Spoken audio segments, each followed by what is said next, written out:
When the Australian War Memorial was opened in 1941, it was realised that very few people from anywhere else in Australia would be able to make the journey to Canberra to take a look at the memorial and its fine collection of artwork. So the War Memorial published this book, Australian Chivalry. We'll look at a couple of its pictures. There it is, reproductions in colour and duotone of official war paintings. Here is Lone Pine.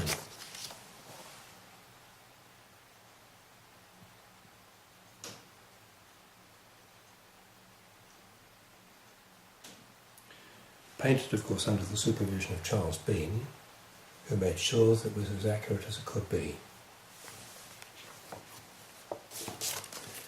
There's the charge of the 4th Light Horse Brigade at Beersheba on the 31st of October 1917.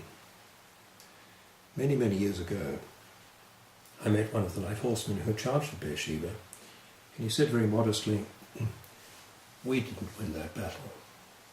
The horses did, because they smelt water, and there was no stopping them. The horses had been without water for 3 days, and the men knew perfectly well that if the horses were not watered that night, the horses would not survive."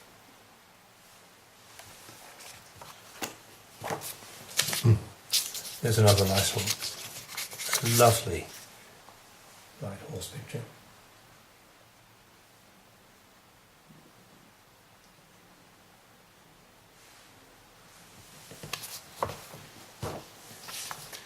And Albert Cathedral, which was surmounted by a statue of the Virgin. It was hit by German artillery fire quite early on in the piece, and bent over an angle of about 120 degrees. It hung there for about 2 years, and in the German advance of April 1918, it was finally destroyed. But the Australian forces had a nickname for the statue. They called the statue Fanny Durack, after a famous Australian lady diver. She looked as though she was about to dive off the top of the steeple. And one more.